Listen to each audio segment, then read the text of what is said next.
dalam nama Tuhan Yesus Kristus. Haleluya. Amin. Amin. Shalom, saudara diberkati Tuhan. Berapa banyak tangan-tangan yang diberkati Tuhan, orang-orang yang diberkati. Amin, puji Tuhan. Saudara, hari ini saya ingin bercerita tentang 3 perkara yang ditulis di dalam Alkitab. 3 perkara ini kalau saudara tidak perhatikan, saudara tidak akan melihat benang merahnya. Tapi kalau saudara perhatikan sungguh-sungguh, kalian akan belajar mengerti tentang jalan pikirannya Tuhan. Ya. Saya berdoa sungguh-sungguh supaya pelan-pelan hal ini bisa menjadi sesuatu yang berharga bagi setiap pribadi di tempat ini. Kalau boleh saya katakan, ini seperti beyond logic, di luar akal sehat. Dan inilah kedalaman karakter daripada Tuhan kita.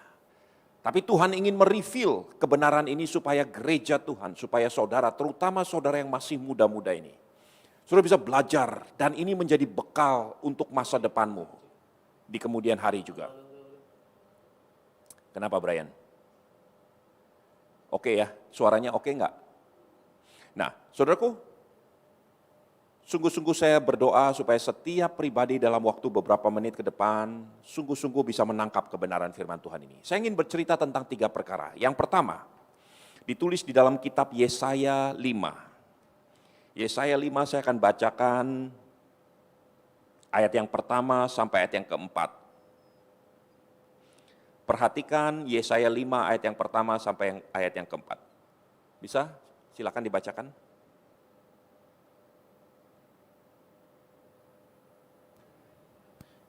Yesaya 5 ayat yang pertama. Judul perikop, nyanyian tentang kebun anggur. Aku hendak menyanyikan nyanyian tentang kekasihku, nyanyian kekasihku tentang kebun anggurnya. Kekasihku itu mempunyai kebun anggur di lereng bukit yang subur. Ia menyangkulnya dan membuang batu-batunya dan menanaminya dengan pokok anggur pilihan.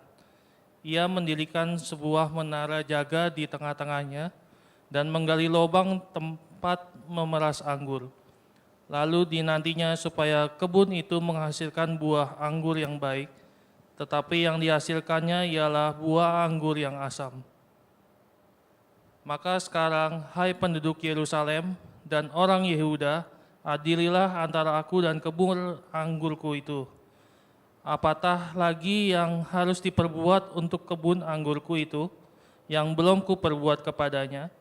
Aku menanti supaya dihasilkannya buah anggur yang baik. Mengapa yang dihasilkannya hanya buah anggur yang asam? Amin.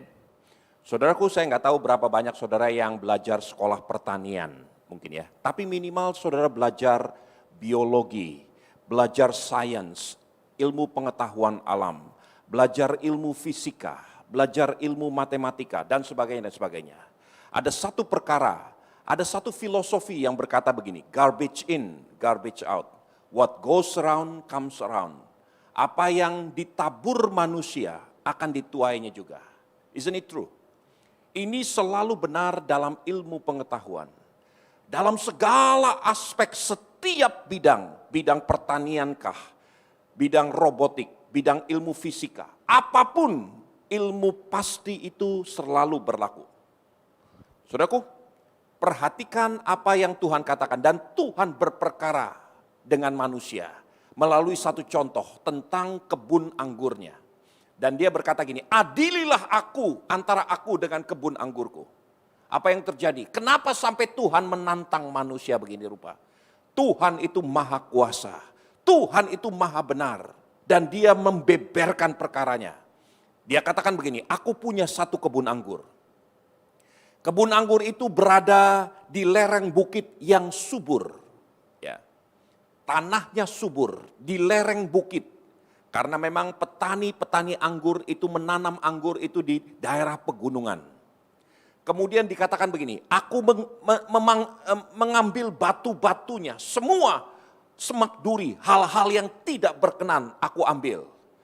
Dan bukan hanya itu, aku membangun menara jaga, aku mengawas-ngawasi, aku memperhatikan tiap-tiap waktu. Kenapa dihasilkan anggur yang asam?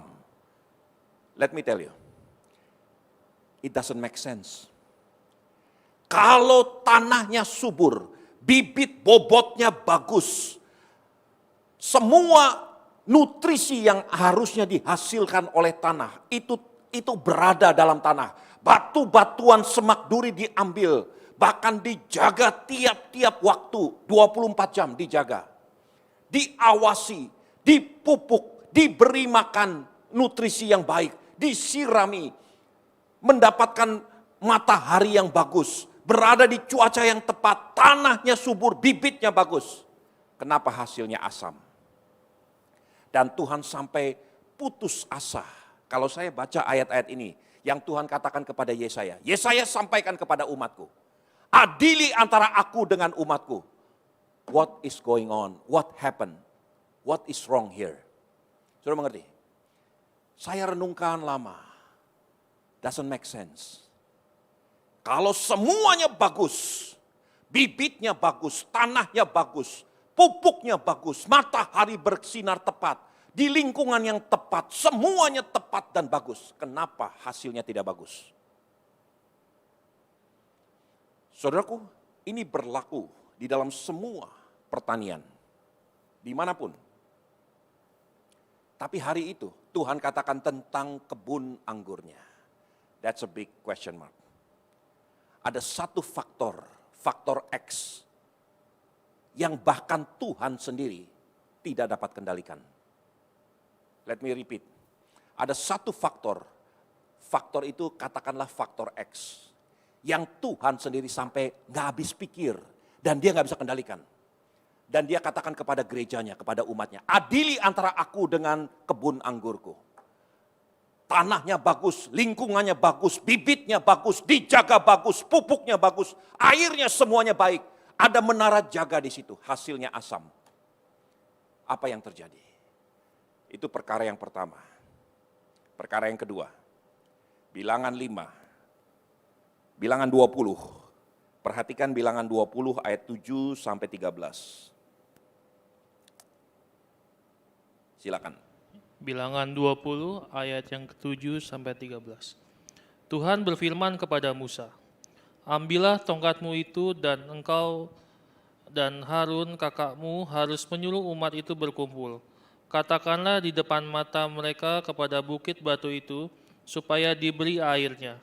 Demikianlah engkau mengeluarkan air dari bukit batu itu bagi mereka dan memberi minum umat itu serta ternaknya.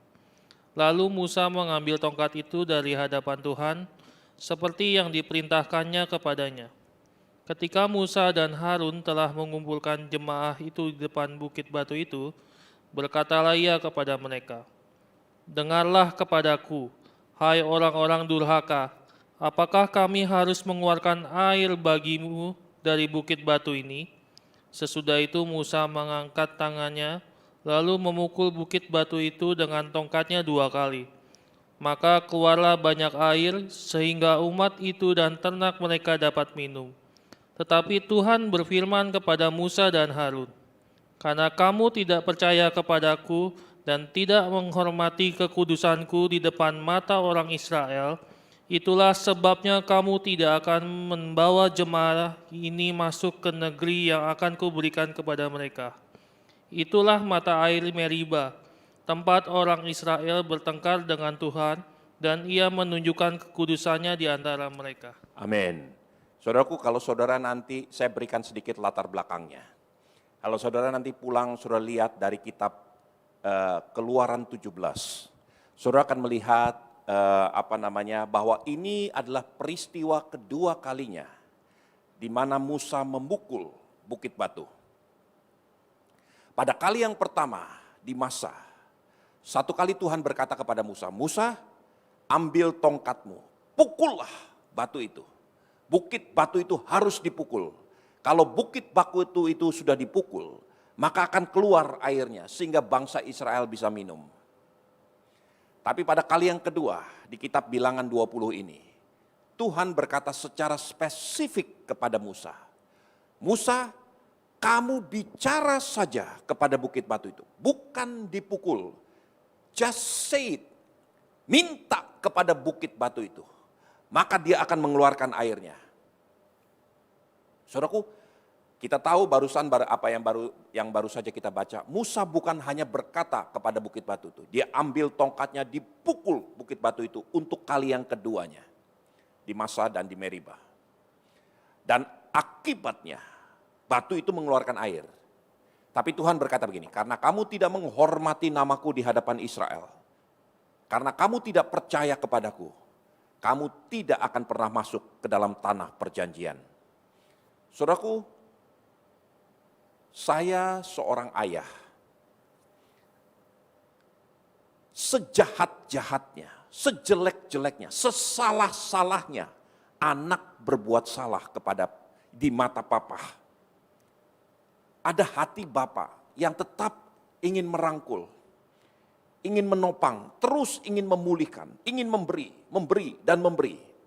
Sama seperti hati seorang ibu. MS Mukhtar menulis satu lagu pada zaman waktu saya masih anak-anak. Mungkin saudara anak-anak muda nggak pernah tahu lagu ini. Kasih ibu kepada beta tak terhingga sepanjang masa, hanya memberi, tak harap kembali, bagai sang surya menyinari dunia. That's the father's heart. Itu adalah the mother's heart. Hati seorang bapa atau seorang ibu. Just to give and to give and to give. Nggak pernah berharap. Yang diberi anaknya salah, mengecewakan, nakal. Tapi hati Bapak terus mau memberi. Ada satu kisah, ada seorang little boy, suka bermain-main di dekat satu pohon apel. Dia bermain-main, dia manjat, dia berlindung, dia main ayunan di bawah pohon apel itu. Setelah dia bermain-main begitu rupa, terus pohon apel ini berkata, sekarang anakku nikmati buah apel yang sudah matang. Diambil buah apel itu, dinikmatinya, dan kemudian dia berbaring. Si anak begitu sukacitanya, si pohon apel begitu sukacitanya. Anak itu bertambah makin besar. Sekarang dia perlu biaya untuk sekolah. Dia datang ke pohon apel, aku perlu sekolah. Aku perlu untuk membayar biaya-biaya sekolah. Sang pohon apel berkata kepada anak kecil ini, di pohonku ada begitu banyak buah-buah apel. Ambil semuanya, jual.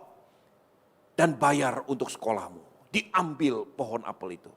Buah-buahnya dijual ke pasar. Untuk biaya sekolah. Lama-kelamaan anak itu mulai menjadi tumbuh besar. Setelah dia besar, dia perlu yang namanya tempat untuk membangun membangun rumahnya. Sang pohon apel itu berkata, jangan takut. Ada ranting-ranting cabang-cabangku yang bisa kamu potong. Gunakan itu untuk menjadi rumah bagimu dan bagi istrimu. Ranting-rantingnya, dahan-dahannya, semua cabang-cabangnya dipangkas untuk dibikin rumah. Bagi sang anak yang sekarang sudah berumah tangga. Lama-kelamaan, lama tidak dengar kabar. Satu sore dia datang lagi ke pohon apel itu. Dia katakan, anakku perlu usaha. Kami perlu satu perahu untuk pergi berlayar, untuk mengambil ikan dan sebagainya.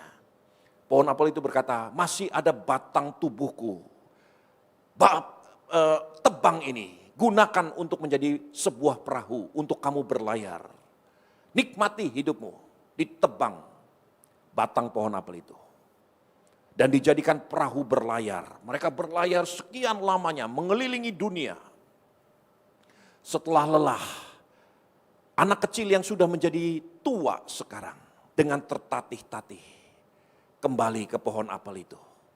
Dan dia berkatakan, aku terlalu tua untuk bermain-main. Aku gak perlu rumah lagi, karena aku juga sudah terlalu lemah untuk membangun rumah. Aku gak kepingin berlayar kemana-mana lagi. Aku terlalu lemah untuk berlayar. Aku hanya ingin istirahat. Pohon apel itu berkata, padaku hanya ada sedikit akar-akar yang masih tersisa. berbaringlah dekat akar-akarku. Saudaraku, that's your father, that's your mother. Itu papahmu, mamahmu. Dia akan beri segala-galanya. Hanya sekedar untuk membuat saudara hidup. Saudaraku, hal yang sama yang terjadi dengan Tuhan. Tuhan berikan segala-galanya. Sekarang Tuhan berkata kepada Musa, Musa, aku ingin memberikan satu pelajaran berharga betul. Saudaraku, saya rindu saudara perhatikan sungguh-sungguh kebenaran ini. Karena ini bukan cuma tentang Musa, it's about you and it's about me. Ini tentang kita. Dulu di Keluaran 17, bukit batu itu pernah dipukul 1 kali.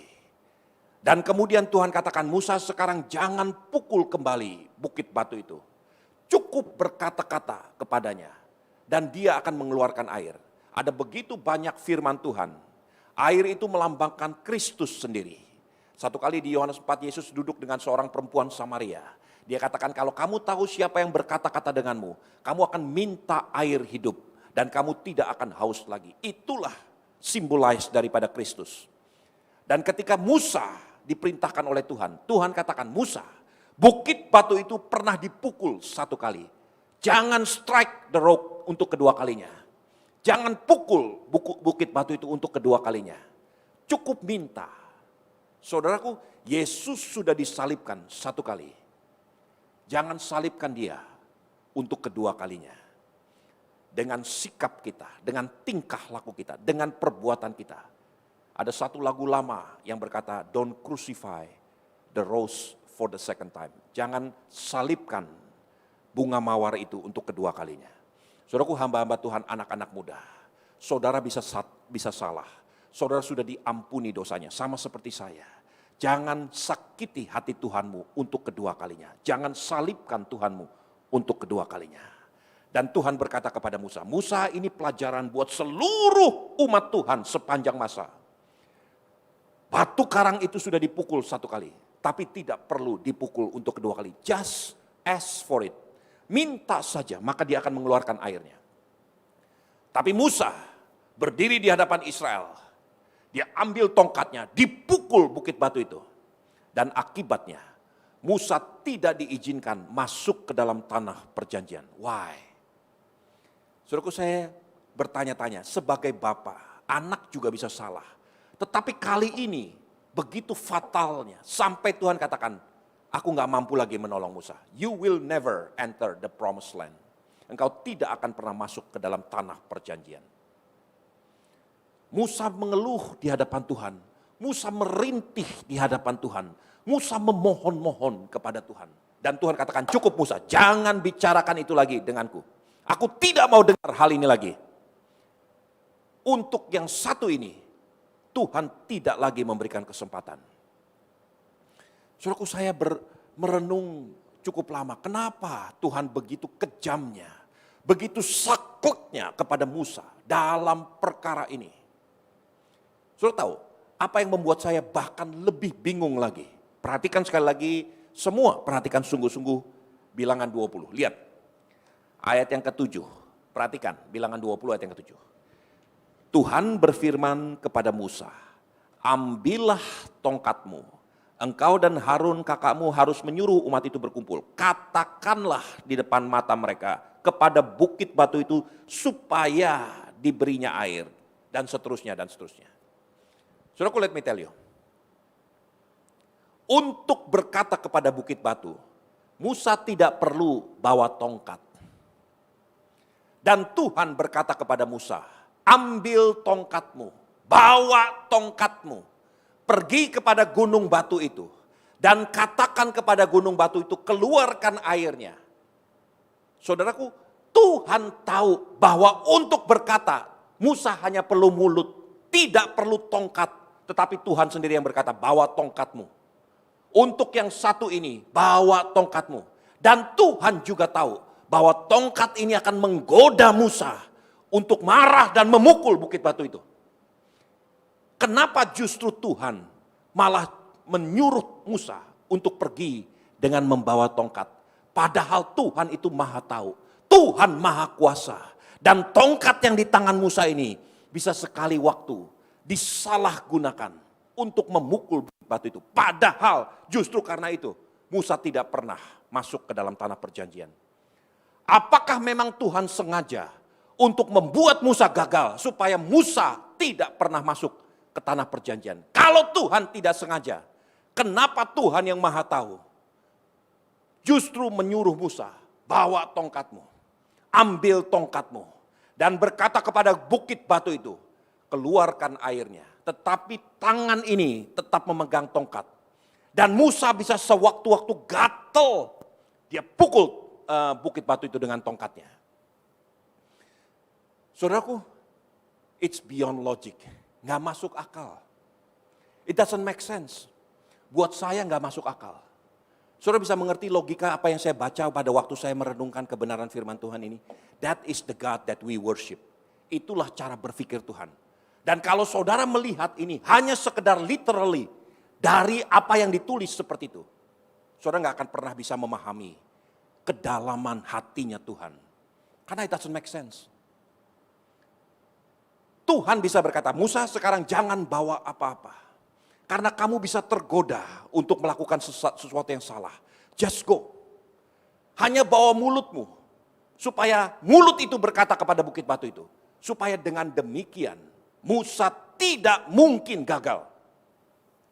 Bukankah kalau saya sebagai Tuhan, atau saya berkata kepada anak saya yang tahu persis bahwa anak itu bisa salah gara-gara sesuatu yang bahkan saya dorong dia untuk bawa. Saudaraku, saya ingin sampaikan, itu akan membuat anak itu bisa gagal. Dan betul, anak itu gagal, Musa gagal. Saya protes kepada Tuhan. Di mana Tuhan yang penuh kasih belas kasihan? Di mana Tuhan yang penuh pengampunan? Kenapa Tuhan tidak ampuni Musa? Toh Tuhan juga ikut bersalah. Tuhan yang suruh Musa bawa tongkat itu. Musa gak perlu tongkat untuk berkata kepada bukit batu, keluarkan airmu. Saudaraku, saya ingin sampaikan, that's the second issue yang gak saya mengerti dengan akal pikiran saya. First issue tadi saudara mengerti?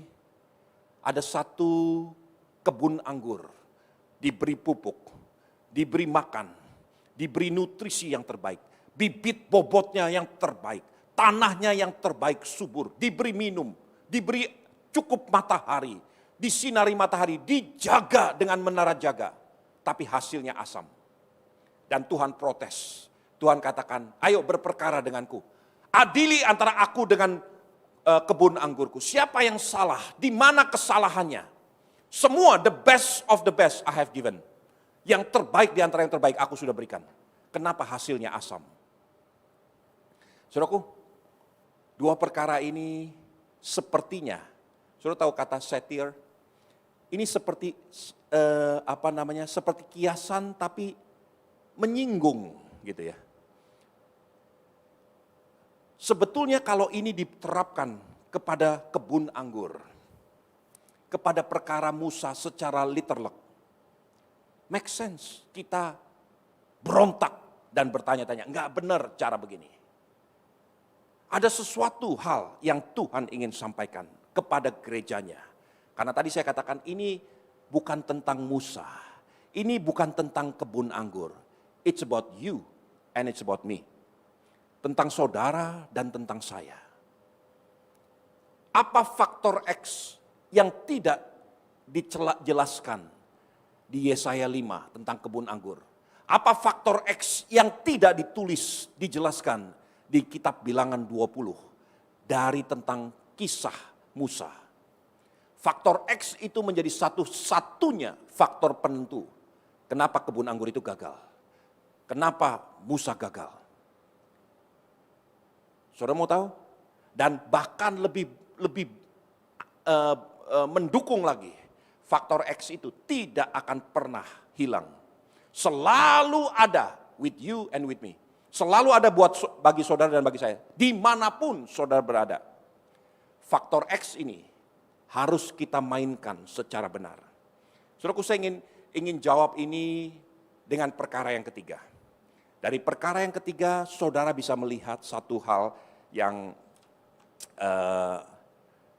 secara gamblang. Coba lihat Kidung Agung 5. Kidung Agung 5, perhatikan ayat yang kedua sampai ayat yang ketujuh. Silakan.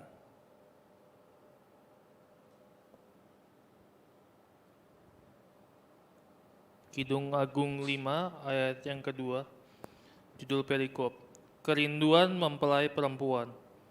Aku tidur tetapi hatiku bangun, dengarlah kekasihku mengetuk. Bukalah pintu dinda manisku, merpatiku, idam-idamanku, karena kepalaku penuh embun dan rambutku penuh tetesan embun malam. Bajuku telah kutanggalkan, apakah aku akan mengenakannya lagi? Kakiku telah kubasuh, apakah aku akan mengotorkannya pula? Kekasihku memasukkan tangannya melalui lubang pintu, berdebar-debarlah hatiku. Aku bangun untuk membuka pintu bagi kekasihku. Tanganku bertetesan cairan mur jari-jariku pada pegangan kancing pintu.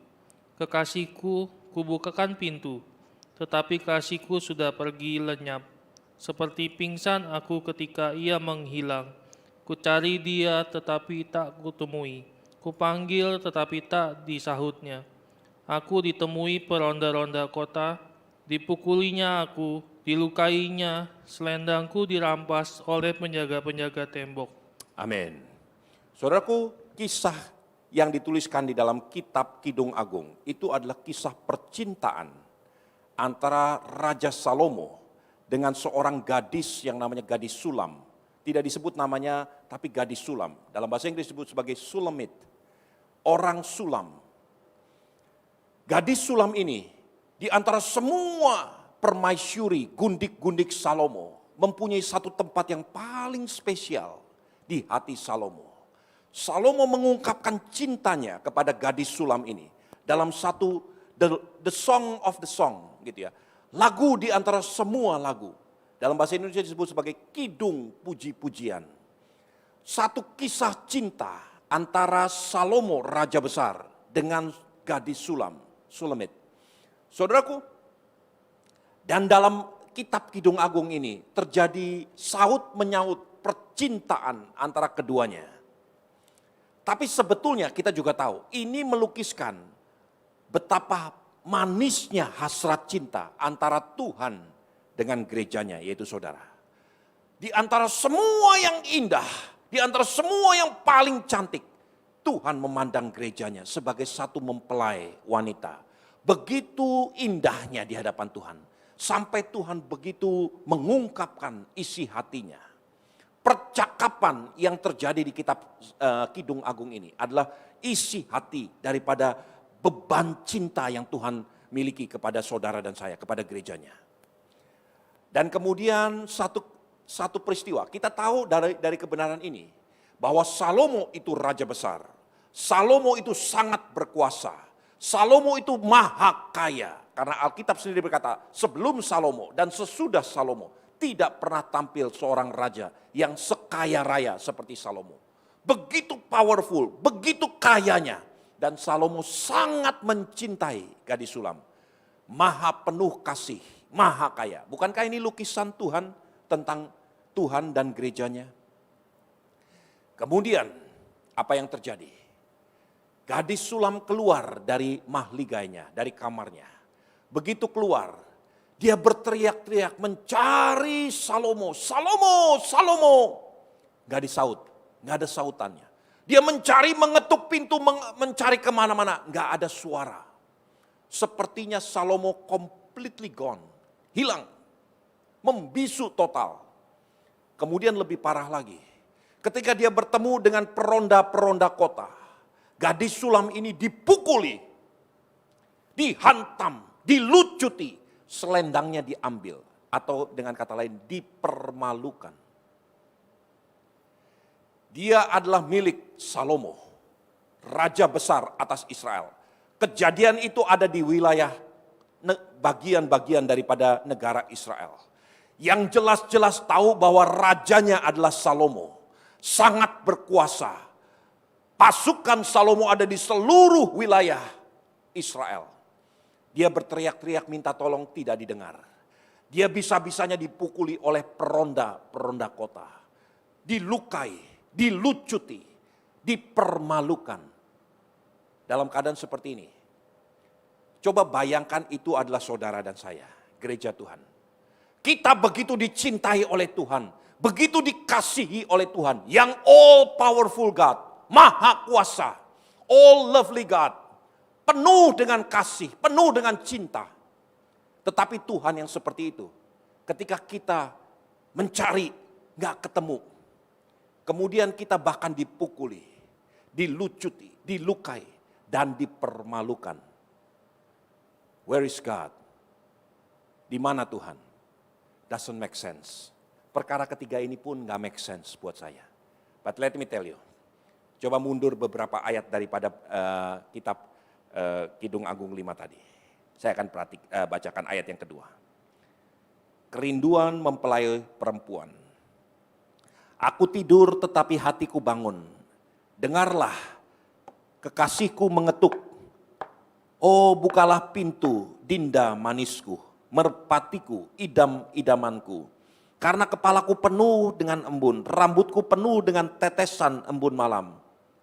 Lalu gadis sulam ini berkata begini, ayat yang ketiga.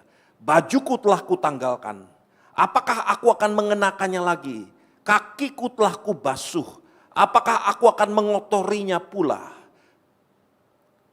Sudah bisa mengerti apa yang terjadi? Apa arti daripada ayat 3 ini? Dengan kata lain, mempelai wanita itu berkata gini, aku sudah setengah tidur, aku sudah terlalu nyaman. I'm about to go to sleep, I'm already on bed. Aku hampir tertidur nih. Udah di atas ranjang, udah ganti piyama, udah cuci kaki, cuci tangan, udah sikat gigi, udah semuanya. Udah setengah mimpi mungkin. Udah terlalu nyaman. Masa aku harus dikotori dengan bangun kembali membukakan pintu bagi kekasihku? Kenapa aku harus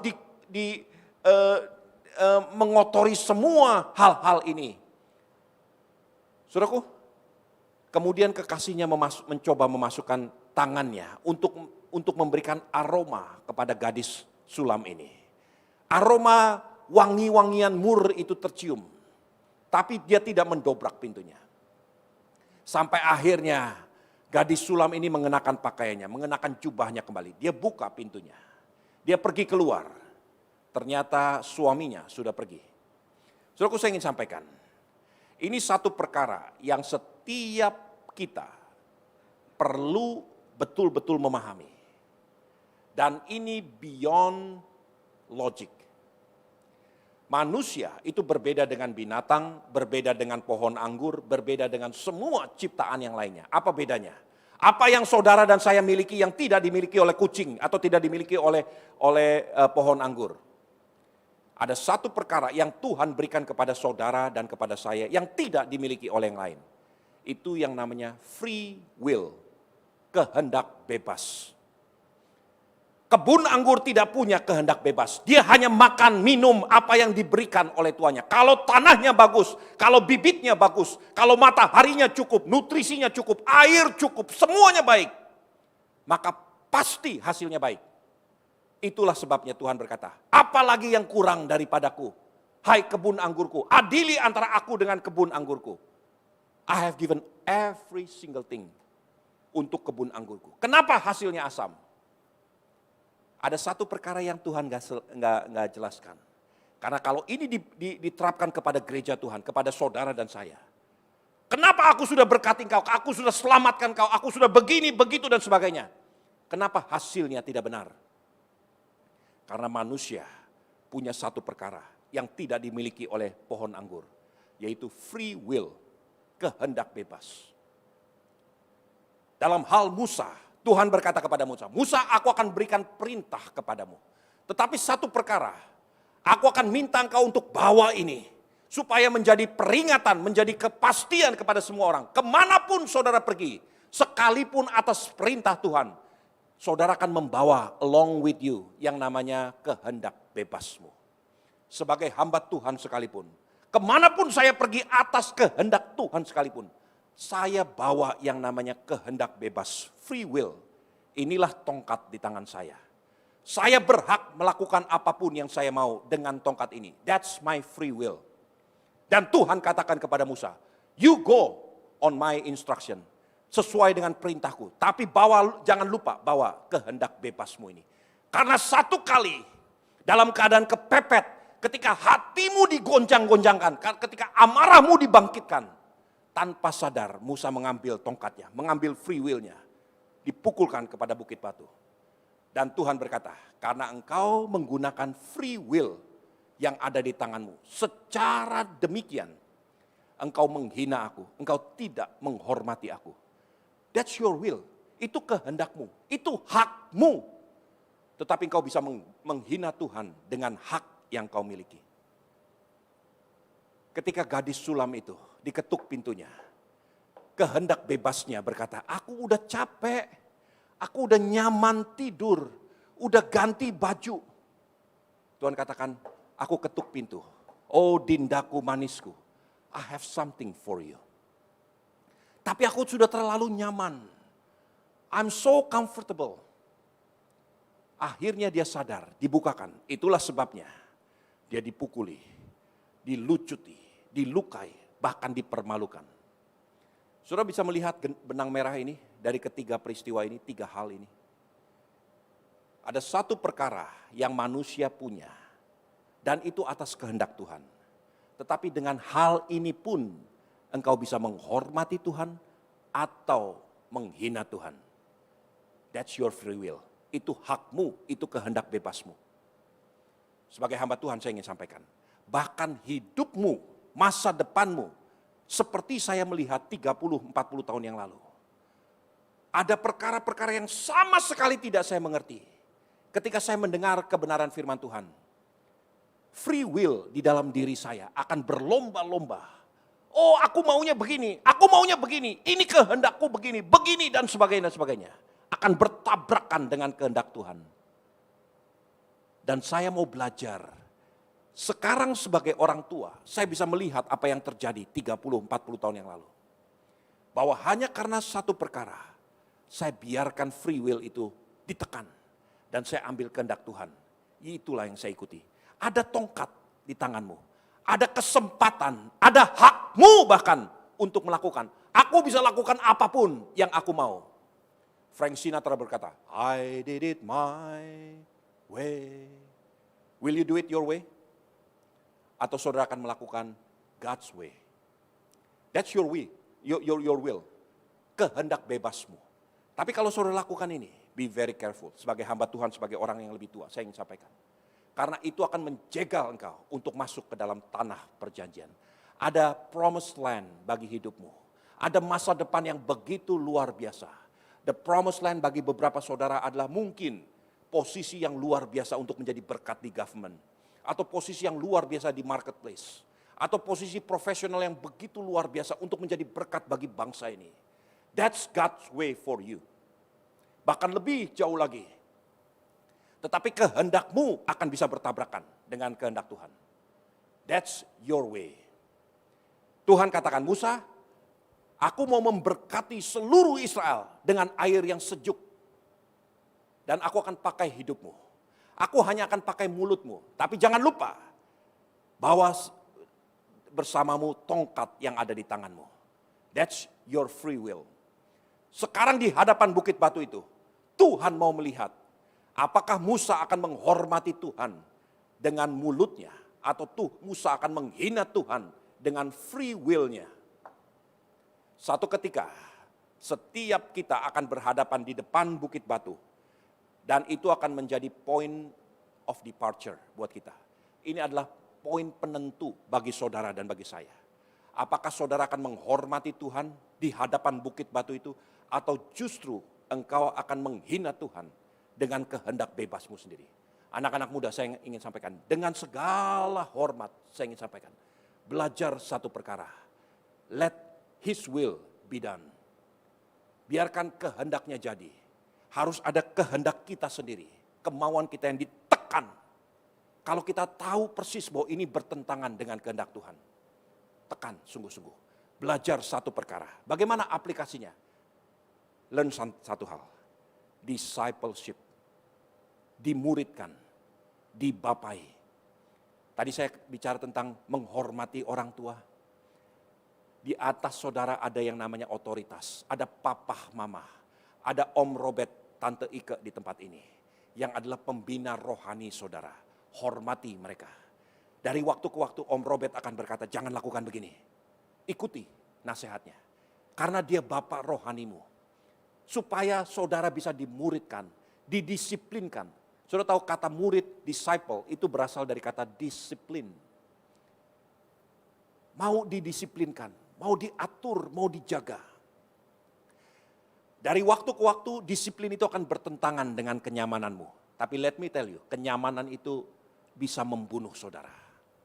Ada seekor katak yang berenang-renang begitu luar biasanya. Diambil katak itu, dilemparkan ke air yang setengah panas. Katak itu dengan kekuatan yang luar biasa, lompat lagi. Wah, dia bersyukur. Aduh, untung kaki tanganku masih cukup kuat. Untung kepekaan tubuhku masih cukup kuat. Sekarang si Udin yang ingin bikin suike, gak kehabisan akal.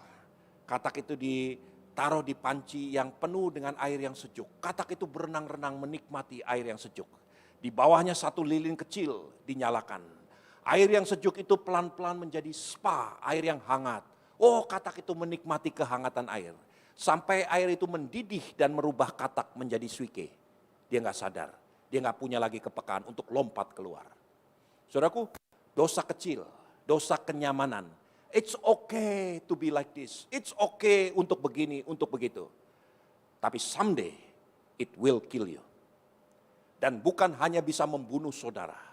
Itu bisa membunuh begitu banyak orang di sekeliling saudara. Kisah nyata di Wisconsin 1956. Di satu kota kecil namanya Madison, pada waktu itu kota kecil, Madison, Wisconsin. Ada satu kereta api yang berjalan melewati jembatan memisahkan atau menghubungkan satu wilayah dengan wilayah lain yang diputus oleh sebuah sungai. Dari waktu ke waktu kapal-kapal juga akan lewat di sungai itu. Sehingga jembatan itu harus diangkat. Ketika kereta api mau turun, jembatan itu harus diturunkan. Saudaraku, jauh beberapa kilometer ada seorang penjaga pintu jembatan. Tugasnya hanya melakukan satu hal ini.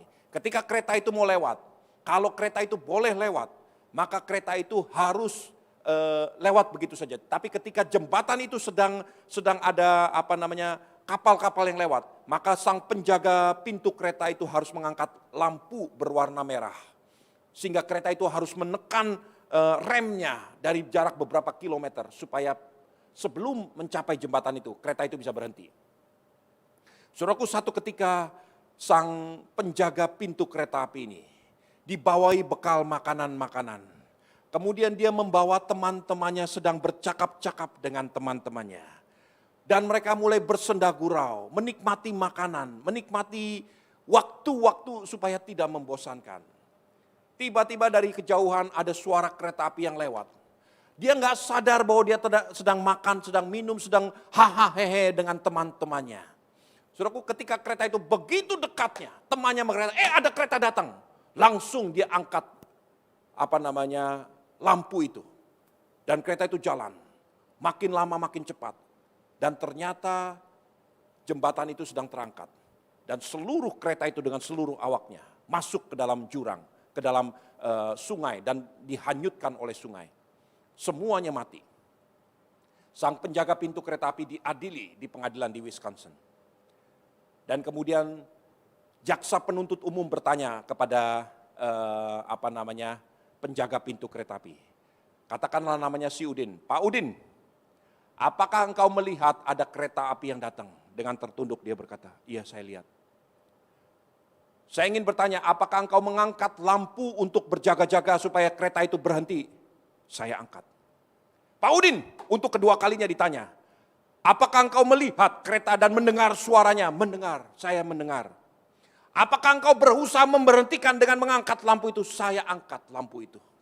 Pak Udin, untuk ketiga kalinya, apakah engkau sungguh-sungguh melihat dan memberhentikan dengan mengangkat lampu itu? Saya angkat.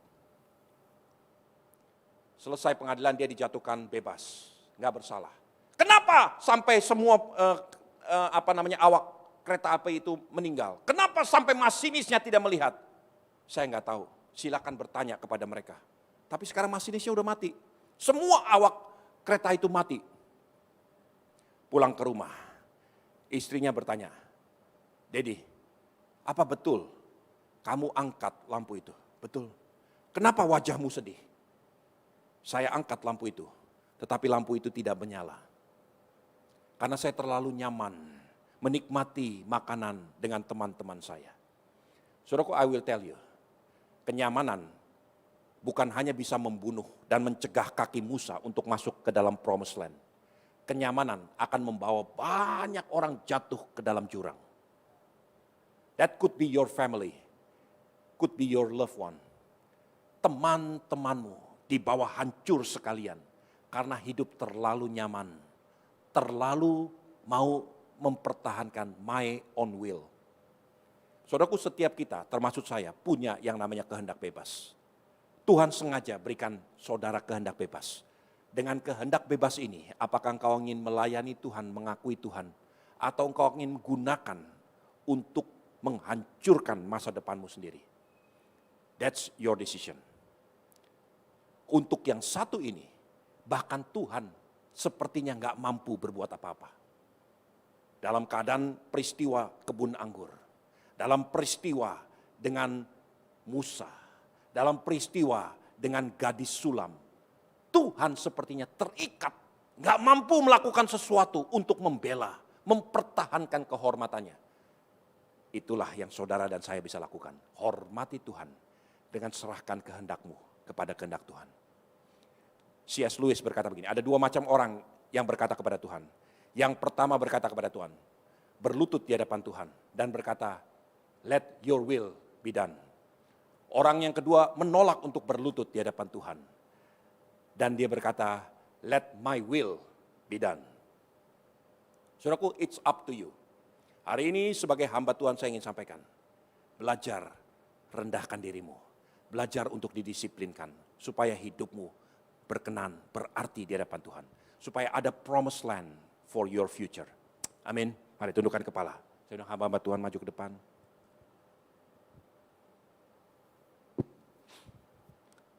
Semua saudara buka matamu, buka hatimu, tutup matamu di hadapan Tuhan.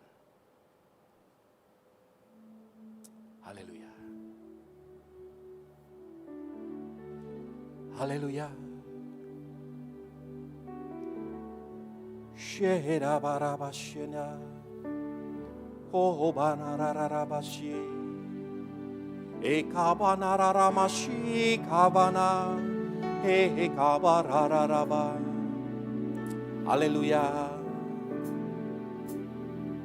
Tak pernah berakhir kasih setiamu, selalu nyata dalam hidupku. Tak pernah berhenti berharap padamu, Yesusku, kau segalanya. Anak-anak muda, hari ini saya ingin berdoa buat saudara. Kau sudah mendengar firman Tuhan. Tuhan berkata kepada seluruh muka bumi, adili antara aku dengan kebun anggurku. What have I done wrong? Tuhan berperkara kepada Musa, adili antara aku dengan Musa. What have I done wrong? Tuhan berkata kepada Sulamit, adili antara aku dengan gadis Sulam itu. Gadis yang sangat kucintai. Diambil dari antara semua wanita yang ada. Begitu rupa, begitu berkenan di hatiku. Adili antara aku dengan dia. Kalau hal itu ditanya Tuhan, adili antara aku dengan kau.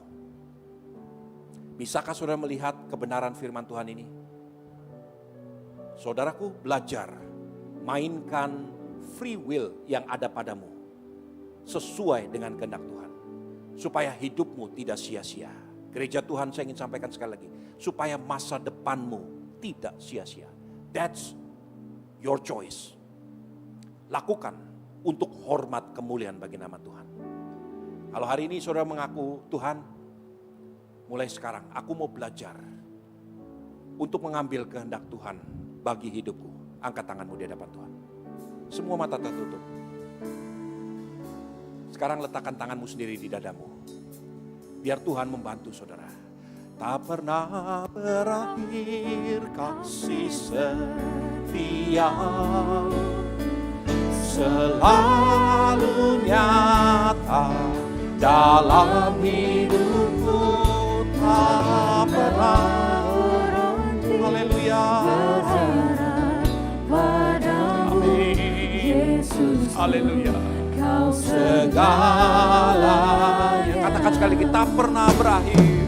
Tak pernah berakhir kasih setiamu, selalu nyata dalam hidupku, tak pernah berhenti berharap padamu, Yesusku, kau segalanya. Mari bangkit berdiri saudaraku. Tuhan, hamba berdoa untuk tangan-tangan yang menumpang di dalam masing-masing. Berikan mereka hati yang siap sungguh-sungguh mengikuti kehendak Tuhan. Supaya bukan kehendak kami yang jadi. Supaya ada promised land yang akan kami nikmati. Supaya ada buah yang manis yang bisa kami persembahkan. Supaya ada nyata perlindungan, penyertaan Tuhan di dalam hidup kami. Seperti Tuhan mengasihi gerejanya. Demikian terjadi dalam hidup anak-anak Tuhan mulai hari ini sampai selama-lamanya. Terima kasih Bapa, terima kasih. Mari kita satukan hati kita untuk berdoa. Bapa kami. Bapa kami yang di surga, dikuduskanlah namamu. Datanglah kerajaanmu, jadilah kehendakmu di bumi seperti di surga. Berikanlah kami pada hari ini makanan kami yang secukupnya. Dan ampunilah kami akan kesalahan kami sama seperti kami juga mengampuni orang yang bersalah kepada kami. Dan janganlah membawa kami ke dalam pencobaan, melainkan lepaskanlah kami daripada yang jahat. Karena Engkaulah yang punya kerajaan dan kuasa dan kemuliaan sampai selama-lamanya. Sekarang gereja Tuhan, angkatlah kedua tanganmu. Kalau engkau berjalan sesuai dengan kehendak Tuhan, maka ada masa depan bagi hidupmu. Engkau akan menikmati tanah perjanjian yang penuh dengan susu dan madu. Engkau akan menikmati hari esok yang penuh gilang gemilang. Rencana Tuhan digenapi dalam hidupmu, dalam rumah tanggamu. Engkau akan menjadi berkat, bahkan anak cucumu akan disebut sebagai orang-orang yang diberkati Tuhan. Di dalam nama Tuhan Yesus Kristus. Semua yang percaya dan sudah diberkati sama-sama katakan amin, amin. Terima kasih Yesusku, terima kasih Yesusku. Puji syukur hanya bagi Tuhanku. Terima kasih Yesusku, terima kasih Yesusku. Puji syukur hanya bagi Tuhanku. Puji syukur hanya bagi Tuhanku. Puji syukur hanya bagi Tuhanku.